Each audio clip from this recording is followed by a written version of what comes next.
Hello, beautiful community. I'm just here at a protest about the desperate need for Dugin to have more funding. And we're going to do a Q&A very shortly about the latest things going on in Ukraine. By the way, a lot of the people who currently have long COVID symptoms, especially if they have them for a very long time, will turn out to have myalgic encephalomyelitis, which is a very difficult disease. It's one of the most severely disabling diseases on earth, especially for the folks who are most seriously affected. They're the kind of folks who could never come to a protest like this, of course. And if you know something about medical conditions, one of the conditions that has some similarities is MS, multiple sclerosis, and some neurologists actually approached me as though I were a kind of atypical MS patient. By the way, one of the things that's really important to note is that long COVID is just a huge problem in Ukraine. It's totally out of control for the obvious reason that Mr. Putin has forced people to sit in bunkers, and everybody is caught and recaught and recaught and recaught COVID many times over. And of course the evidence shows that from a long COVID perspective, it's always better to get it 2 or 3 times than 6 or 7. Very typically, my microphone is broken. So I'm going to take a couple of questions because I know the sound might not be very good. First one, how should I feel about Russian mobilized soldiers and the poor conditions and bad treatments they're experiencing? Look. Yeah, that didn't work very well. I'm so sorry. So we're going to redo under slightly more ideal conditions now that I am back. How should we feel about these Russian mobilized soldiers and the poor conditions they're struggling with, and the fact that they've just sort of been just picked up off the streets? I don't know what's going on.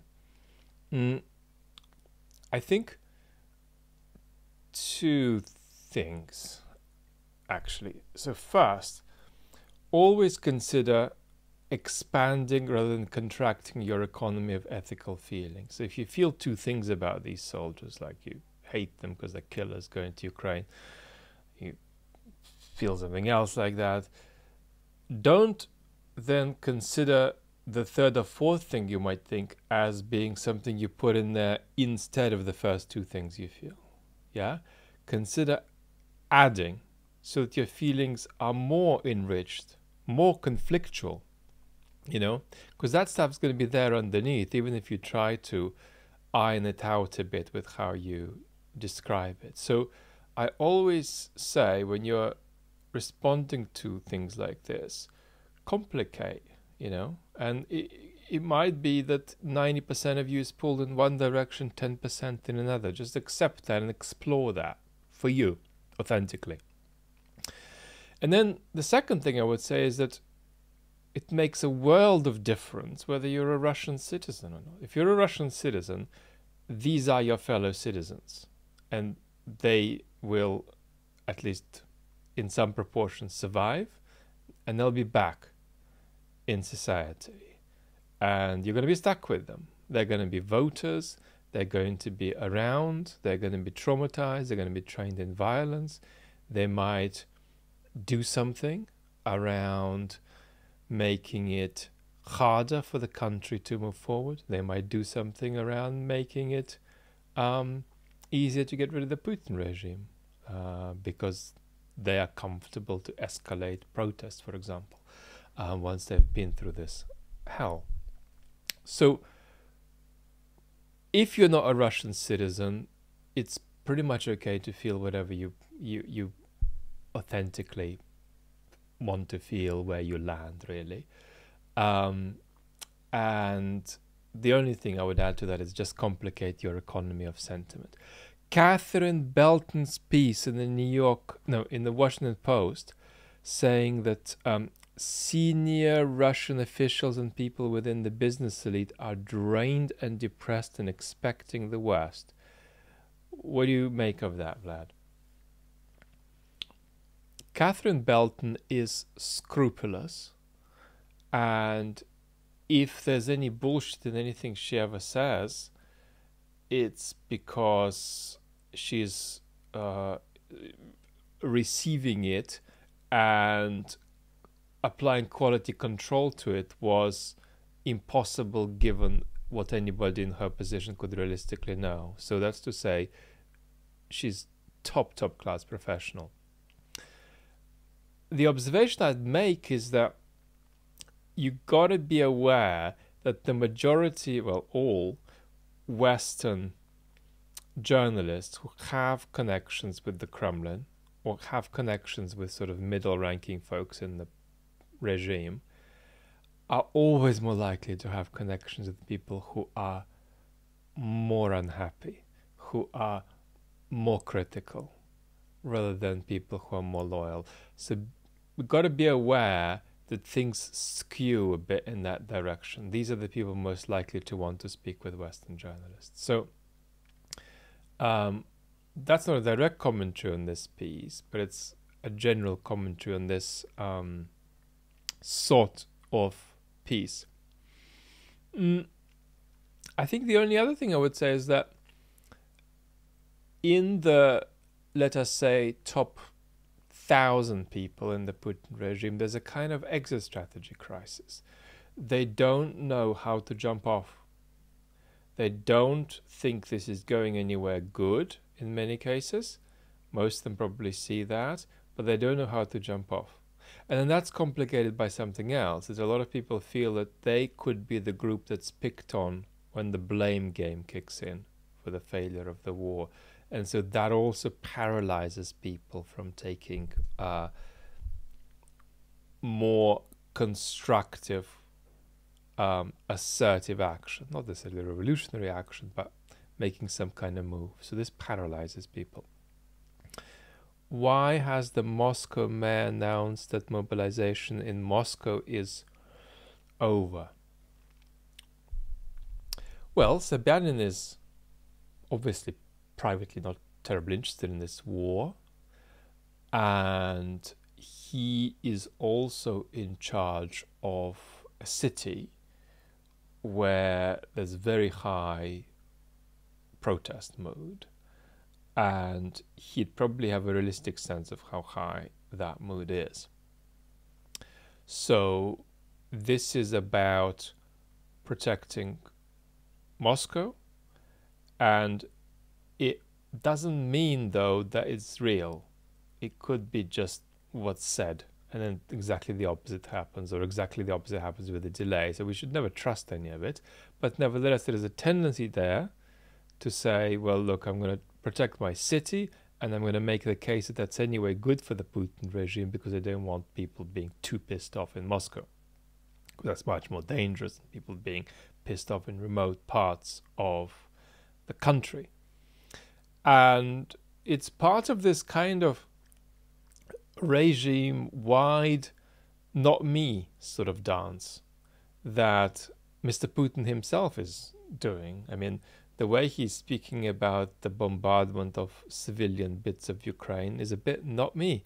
The defense, the Ministry of Defense suggested it, so I think, they know what they're talking about, and so I said that they could do it. So that's how Putin is talking about that. And Putin is trying to do the same with mobilization. I mean, they suggested, and then we did it, and that's how much we did, and we'll just wait to see what else they suggest. That's not working that well for him, even though he's very gifted at this. But he's trying to distance himself from as much of the, mess that's developing, and Sobyanin, the mayor of Moscow, is trying to do the same. Plus, he's got a pretty strong strategic argument that Moscow has got to be kept on board. What is your view of the drone attacks on Ukraine? Do they change anything?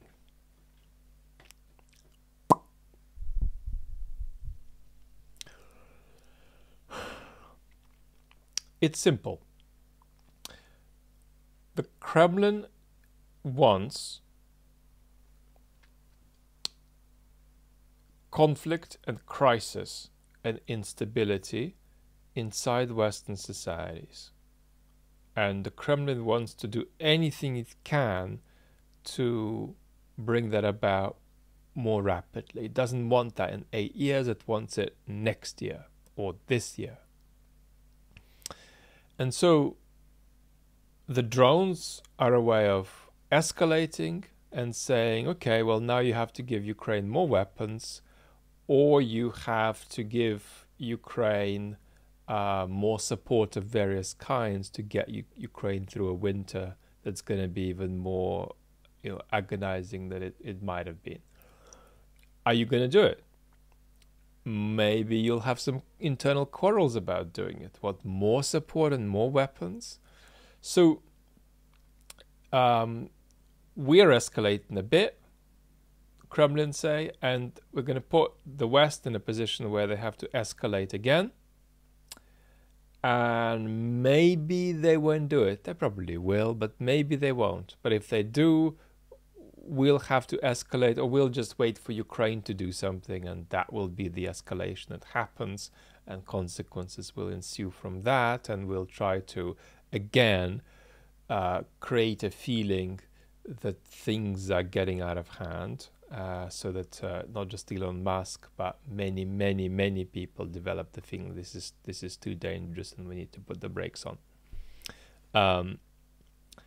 What is Dugin up to in the last few weeks since you made the video? Well, it's quite sick. I mean, he is thinking of his daughter,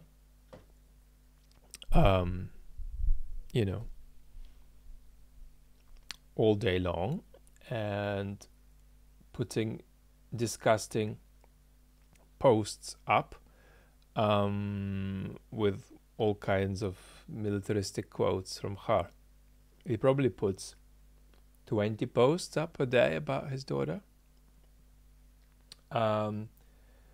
So look, I think that, interestingly, the chances were quite high that she was going to grow out of that story, which would have been interesting to see. And that makes his deep incorporation of her into this stuff, the opposite of what any father with any sensibility would do. And then beyond that, he is just doing exactly the same sort of stuff that in the video, actually, I didn't critique systematically. I had a section on Heidegger as an influence on Dugin, with a couple of stylistic criticisms of both. Obviously, one is a philosophical genius and the other isn't. But I left that out. But Dugin is nevertheless still trying to sticky tape philosophical ideas to killing Ukrainians. One of the things he said was that old ladies around Russia who encourage their grandchildren to not face the prospect of death with their back to it by running away from the country or by just hiding from mobilization are in some ways good Hegelians.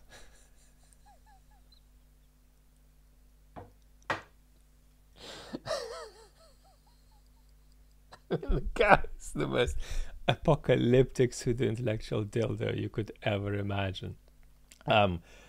Because I am just beginning work on a very hopefully significant main channel video for you, I'm just going to cut this off for now and talk to you very soon with love.